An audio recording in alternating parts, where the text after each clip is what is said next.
In this video, we'll be taking a look at the 2024 electoral map based on current polling averages from all 50 states. These are going to be the final averages. They are not going to be updated following today. We only have 2 days left to go until the election, and basically all the major new polls have been released. So this really is it. We've been going over these polls for 4 years, and this is going to be the last time we cover them to see where Kamala Harris and Donald Trump stand on the path to 270 electoral votes. And so we're just going to dive right into it, starting off on the West Coast in Washington, where Kamala Harris leads by 22%, very similar to Biden's margin of victory from back in 2020. The state is going to be solid blue. However, in Oregon, we only have one poll from Hoffman Research. This is a Republican internal, but it still does show Harris leading by just 5. This is pretty concerning, but it's still going to be likely for the vice president. In terms of margins, anything over 15 is solid, 5 to 15 is likely, 1 to 5 is lean, and any margin less than 1% is going to be tilt. Down in Kamala Harris's home state of California, she's actually ahead by just 23.7, even though Joe Biden won the Golden State by 29.2 4 years ago. And once again, this is Kamala Harris's home state. She served not only as California Attorney General, but also as a U.S. Senator from California for 4 years before becoming vice president. Next up in Nevada, we have our first swing state. This is the first of 7. The other ones, of course, being Arizona, Georgia, North Carolina, Pennsylvania, Michigan, and Wisconsin. Now, the race in Nevada really is quite interesting because Donald Trump leads by 1% on average. We have 2 recent polls that have put Trump ahead by 6. I mean, these are startling margins for Democrats. The final New York Times poll, though, does have Harris leading by 3, but they always overestimate support for Democratic candidates. In general, though, Nevada has been really competitive over the last few months. Basically, since Joe Biden dropped out, it's been neck and neck between Harris and Trump here. But as of right now, with just 2 days to go, it does seem that Trump has taken a slight lead in a state that no Republican has won since 2004. And so with a 1-point lead in favor of Trump, Nevada is going to be lean Republican. Arizona is also going to be incredibly competitive. Here, Donald Trump leads by 2.9%. This is a shockingly high margin considering that Joe Biden carried the Grand Canyon state just 4 years ago. In 2020, he won Arizona by 0.3%. This was a huge victory for Democrats as no nominee from the party had won Arizona going all the way back to 1996. Biden couldn't win North Carolina, but somehow he was able to flip Arizona. But today, it does seem that Trump is on track to easily win the state back. He carried it by nearly 4 points back in 2016. Polling in Arizona has generally favored Trump throughout the entirety of the election cycle, and as the election has neared, his lead has only grown. So Arizona is also going to be lean in favor of the former president. Continuing on now to Colorado and New Mexico, we have 2 states that Joe Biden carried by double-digit margins back in 2020. Colorado by nearly 14 points, New Mexico by nearly 11. Today, Kamala Harris leads by just 11.5 in Colorado, and this is according to 2 Democratic internal polls. So these polls are definitely overestimating support for the vice president. In reality, she's probably winning by less than 10, but on our map, based on the polling average, Colorado is going to be likely blue. New Mexico is also going to be likely for the vice president, but just barely. She leads by 6.7%, right above the 5-point threshold. Kamala Harris's performance in New Mexico hasn't been the greatest. She's winning by just half of Biden's margin from the last election, but this isn't too surprising as New Mexico has generally been trending to the right, with more and more Hispanic voters shifting in favor of the Republican Party. But for now, Democrats are going to be able to hold on to New Mexico. It's going to be likely blue. Moving on now to Texas. This is a huge prize for Trump. It's a must-win state, and he needs to win it by at least 6 points if he wants to remain competitive elsewhere on the map. Now, the former president won the Lone Star State by 5.6% in 2020, even though the polls suggested he would only win by 1. Today, Trump leads by 7.2% in the polls. He is the clear favorite, with the most recent New York Times and Siena College poll putting the former president ahead of Harris by a whopping double-digit margin. Trump's performance this time has been so much better than it was in the last election, and so the Lone Star State is no doubt going to be likely red. If the polls underestimate him once again, which they likely will, Trump is on track to win by at least 10 points or more. Before I continue, nearly 70% of you guys are not subscribed, so please subscribe right now for more content like this leading up to the election on November 5th, where I will also be hosting my 2024 election night coverage here on YouTube starting starting at 6 p.m. Eastern Time. We're now going to get these states in the middle of the country here out of the way. They're obviously all going to vote for Donald Trump, as they have in the last 2 cycles. Utah, Wyoming, Idaho, Montana, North and South Dakota, Kansas, and Oklahoma all solid red. In Nebraska, the state at large, as well as its 1st and 3rd districts, are going to be safe Republican, but in the 2nd district, we do have a slightly more competitive race. This is because the 2nd district encompasses just Omaha and its surrounding suburbs, so it's a pretty urbanized area. Kamala Harris leads by a 10-point margin on average. However, this is mainly because the district lines have changed from what they were back in 2020. The district definitely favors Democrats a lot more than it did 4 years ago when Joe Biden carried the 2nd district by just under 7 points. So the 2nd district of Nebraska is going to be likely blue. And then with Alaska and Hawaii, they're both going to be pretty safe for both candidates. Alaska solid red, Hawaii solid blue. We're now going to shift our attention up to the Midwest. This really is where the election is going to be decided. We all know that Trump is going to dominate in the Sun Belt, but if he wants to clinch 270 electoral votes, he is going to have to win one of the 3 former blue wall states of Wisconsin, Michigan, and Pennsylvania. Kamala Harris has to win all 3 if she wants to have any chance of becoming elected the 47th president. And so we're going to begin up in Minnesota, where Kamala Harris' performance simply hasn't been up to par with what we saw from Joe Biden 4 years ago. He carried Minnesota by 7.1%, and he wasn't running with the state's literal governor. Kamala Harris right now is running with Tim Walz as her running mate, and she doesn't even lead in Minnesota by 5 points. The most recent Rasmussen Reports poll has her ahead by 3%. We also have a Minnesota Post poll that had her leading by 3. I mean, Kamala Harris' performance in the home state of her running mate has been quite abysmal. She's never led by more than 7 points. If she can't even outperform Biden in the home state of her vice presidential candidate, she's really not going to do well elsewhere on the map, and especially in the Midwest. She should worry about Wisconsin and Michigan, Pennsylvania especially. But for now, just with Minnesota, it's going to be lean blue. This is not where Kamala Harris wants to be. Down in Iowa, there actually have been some concerns here for Donald Trump. We have a new Ann Seltzer poll. This is the one that's been getting a lot of attention online. It was conducted with the Des Moines Register, and it shows Harris up by 3%. But there are serious problems with this poll. I mean, just with the crosstabs, you'll see that the issues that voters care about most are abortion and not things like the economy or immigration. That is definitely interesting to see, and it's definitely out of line with what we generally hear from voters across the country. However, this new Emerson poll, which was conducted just a day later, this is much more representative of how people are actually feeling in Iowa. Trump winning by 10%, that would not be surprising at all. I mean, just look at what's happened in the last 2 cycles. In 2016, people did think that Hillary Clinton had a good chance in Iowa. She lost it by nearly double digits. In 2020, people thought Joe Biden would do a lot better. He might even get within 1 or 2 points, or maybe he'll even win Iowa entirely. Some people were definitely saying that, but he barely performs any better and loses the state by 8.2%. Today, Trump is going to win Iowa by his largest margin yet, as the state continues to shift to the right. But for now, based on solely the polling average, Iowa is going to be likely red. Next up, in Wisconsin, Kamala Harris has taken a very slight lead, with some of the new polls favoring her just a little more.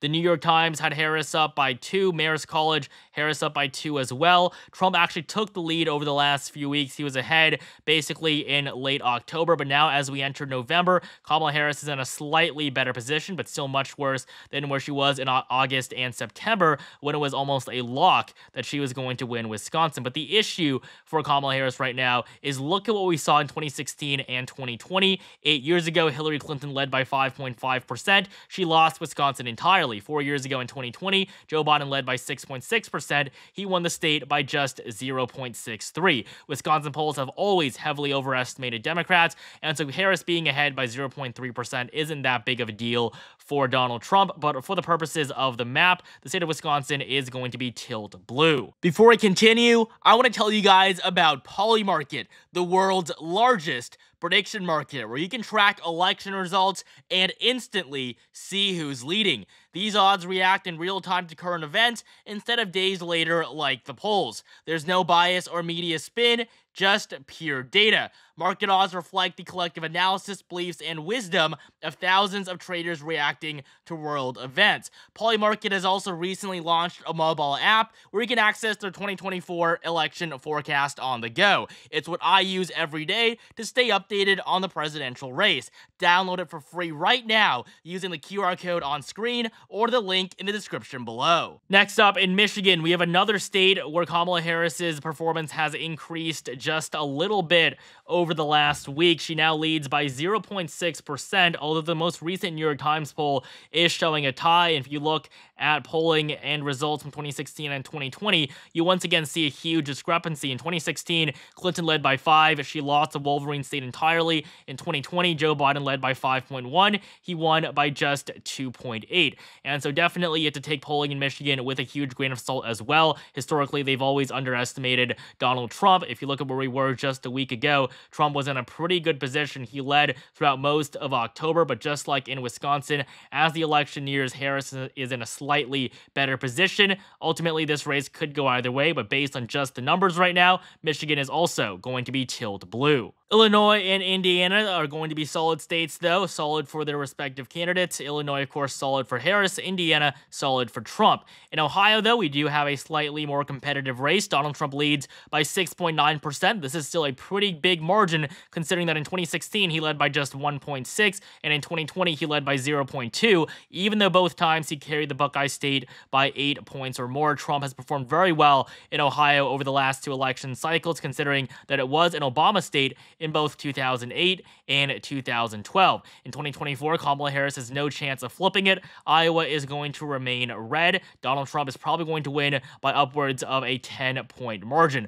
So Ohio is going to be likely red based on the numbers. It's probably not going to be solid when all the votes are counted. Trump's probably not going to win by 15 points or more, but he can definitely get close. We've now finally arrived at Pennsylvania. This is the state that everyone is talking about. We've known for quite a while that it's very likely that the Keystone State will decide the next president. If you look at where both candidates are right now, Trump is dominating in the Sun Belt, but he is going to need one of the 3 upper Midwestern states to clinch 270. Kamala Harris would perform better in Wisconsin and Michigan, although this is definitely still up in the air. Donald Trump can definitely win these 2 states as well, but he is going to win Pennsylvania first before its 2 western neighbors. And looking at polling in the Keystone State, Donald Trump is in a relatively strong position. He leads by 0.3%. Yes, this is a close margin, but Atlas Intel, the most accurate pollster from 2020, they have Trump leading by 2, and the New York Times, which always favors the Democrats, they show a complete tie between the 2 candidates. Pennsylvania polling has always been very close, even when Joe Biden was in the race before that disaster of a debate performance.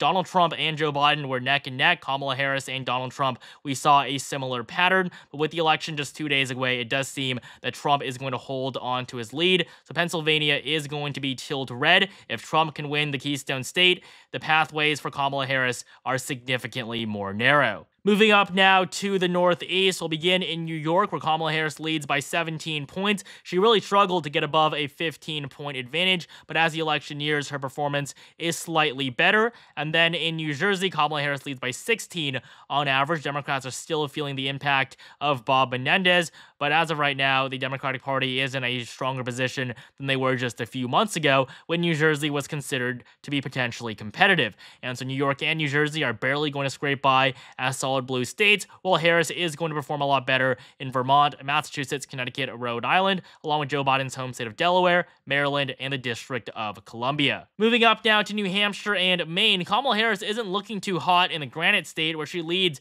by just 4%. This is just half of Joe Biden's nearly 8-point margin of victory from back in 2020. In fact, a new Rasmussen poll shows the vice president leading by just 1, so it really could go down to the wire. In Maine, the polling here has just been terrible. According to the average in the state as a whole, Harris leads by around 11 to 12 points. This is obviously good, but it's definitely far-fetched. There's no way Kamala Harris is going to outperform Joe Biden, who only won Maine by 9.1. In Maine's 1st congressional district, Harris leads by 27 points, points. Once again, this is completely unreasonable. In the 2nd district, Trump leads by just 1%. I mean, once again, these numbers are just completely wrong. Pan Atlantic and the University of New Hampshire are two of the most liberal pollsters out there, so you really can't trust the numbers in Maine. But as of right now, New Hampshire is going to be lean blue, which is relatively reasonable, while in Maine, the polls are definitely overestimating support for the vice president. Maine as a whole is currently likely blue,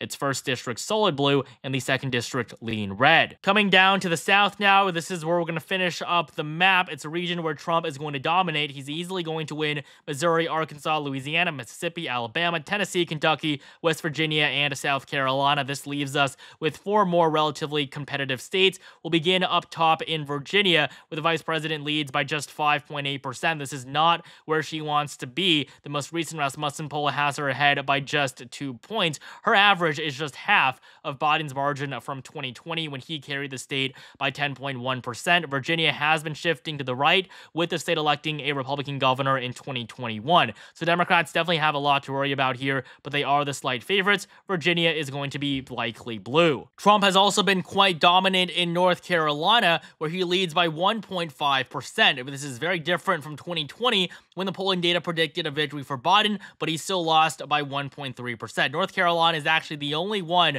of the 7 battleground states that Trump actually won against the incumbent president 4 years ago. And there's no doubt he is going to win North Carolina again. Just look at the spread of polls here. He leads by pretty significant margins in virtually every single one of them. He has also maintained a lead in the polling average throughout the entirety of the 2024 cycle. There was never a point where Kamala Harris or Joe Biden were ever ahead. Trump is going to win the Tar Heel state for a 3rd time in a row. North Carolina is going to be lean red, with Trump ahead by just over 1%. Down in Georgia, this is another state where Trump is simply dominating. I mean, there's no way Harris is going to win. There's no way she's going to repeat Joe Biden's success from 2020 when he became the first Democrat to win the Peach State since 1992. It was the closest race of the year, and it was a historic victory for Joe Biden, and it will be historic because it will be known as a fluke, because Kamala Harris is going to lose Georgia. She's behind by 2.3% in the polling average. Only one recent poll has Trump behind, and that is the one conducted by the New York Times.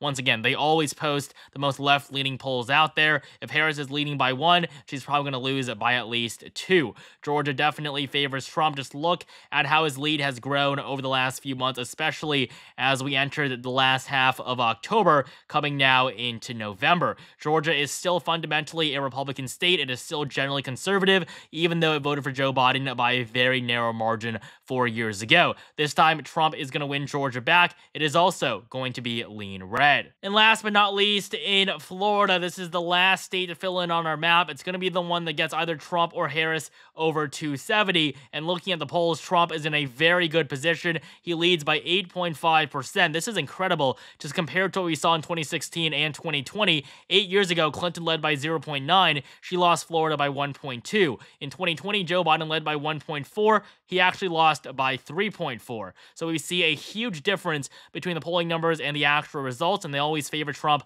a lot more than the polling does. And today, if Trump is leading by nearly 10 points, he might even get to that double-digit margin, but it's going to be likely Republican no matter what. Trump is not going down in Florida. He is going to easily win it for a 3rd time, and it's going to be by his largest margin ever. And so this is the 2024 electoral map based on final polling averages from every single state. Donald Trump is on track for a victory with 287 electoral votes. Kamala Harris at 251. Yes, it is close, but Trump is going to flip Nevada, Arizona, Georgia, and Pennsylvania to secure victory, while Kamala Harris is only on track to hold on to Wisconsin and Michigan. Now, I do expect these polls to slightly overestimate Democrats, as they typically do. Of course, Trump is going to do a lot better than a lean margin of victory in Iowa. He could also potentially win Wisconsin and Michigan as well. I also wouldn't be surprised if Virginia was more competitive too, but as of right now, the polling data has consistently put Trump ahead. He is in a strong position to win back the presidency. It's probably not going to be by a landslide margin,